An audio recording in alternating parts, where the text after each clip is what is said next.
front of you out there now in the F-86, the Saber.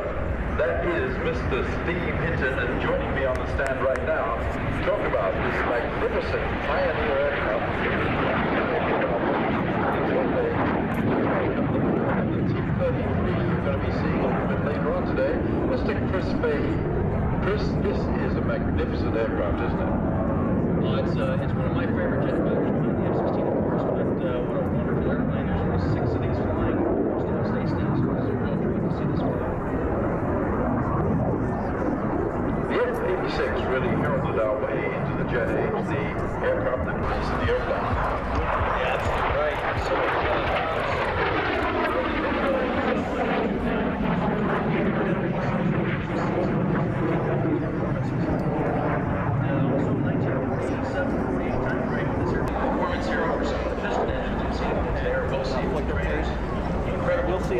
you'll see a lot of stuff that's on there.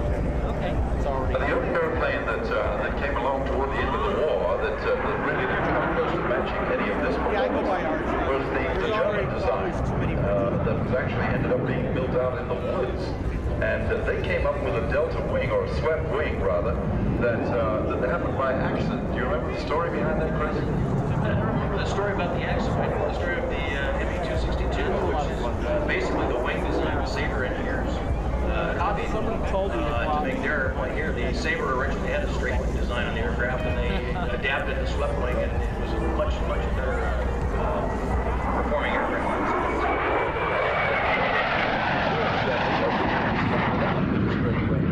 And at that time, it was the tail dragger. The very first design examples of the ME-262 were tail draggers. Adding the nose wheel and removing the tail wheel made it nose heavy. So what they did was they put fillets in the leading edges of the wings, which streamlined into the fuselage and therefore created a swept wing. It all of a sudden flew a lot better, but nobody even realized why at the time. But it was that was the story behind that. Well, when I was in the military, they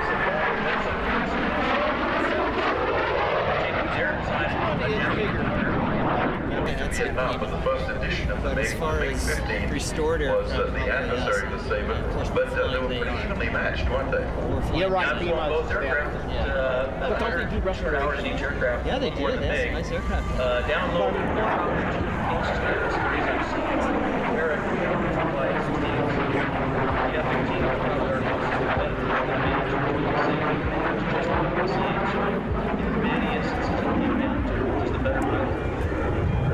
F-86 had a better rate of climb and was able to sustain a higher altitude as it went up, but the MiG had some very, very odd handling characteristics and high wing loading. The airplane, you can really shake the airplane around and move it. It's actually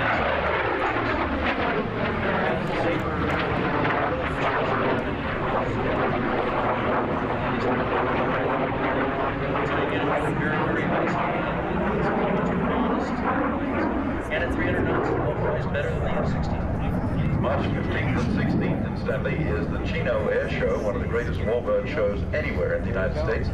And although you're watching right now Steve Hinton flying a superb solo presentation in the Saber, we're going to be seeing the classic matchup right there at Chino, aren't you?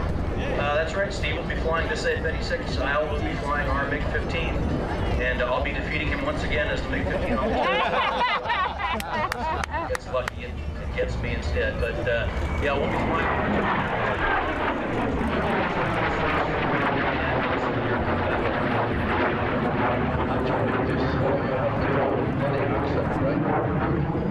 I'm not very good at Russian.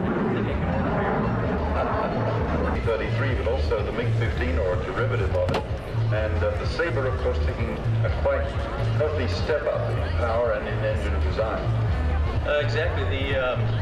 The British, with the Whittle engine, came up with the first jet engines everywhere. They call us They actually gave 13 engines to the Russians. They made their own MiG-15.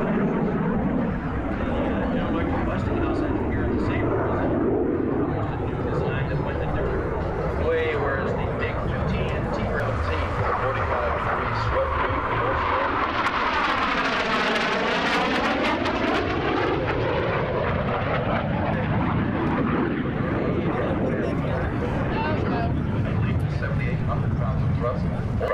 display there, 40 flying, the only original Japanese Zero, the only original N9M flying wing, which was basically the forerunner to the Me-2. The annual air show is May 15th and 16th, coming up in 2 weeks.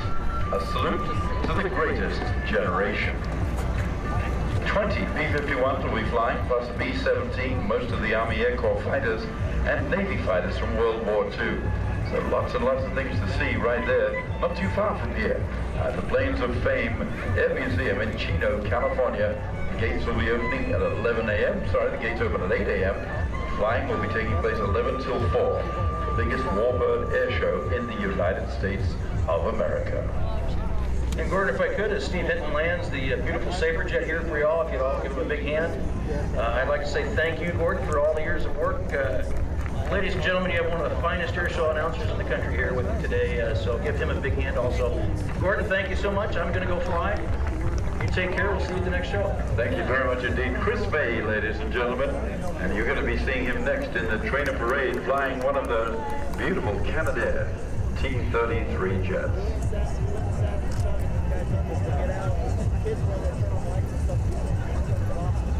A couple more of our air show voices right now, ladies and gentlemen, as we continue with Airfest 2010. Hi, my name's Matt Clyde, go by Happy, and I have a Boeing T-13 Stearman. Actually flew with the Tuskegee Airmen back at Morton Field back in World War II, and we dedicate the Tuskegee Airmen. We take the aircraft to about 5 or 6 air shows a year with the Tuskegee Airmen and try to tell their story. And in fact, Happy will be flying the second PT-17 in the trainer parade coming up in just a few moments. Good morning, my name is John Roberts. I'll be piloting the KC-135 this morning with 2 passes. The first pass will be a high-speed boom-down aerial maneuver where we'll demonstrate our off-load capability. The second pass will be slow-speed, the gear flaps hanging, give you a quick configuration check before we come around and land. Okay, now listen for this, because this will be the boom operator from the KC-135. And she got a special hello for somebody, but she didn't get it right the first time.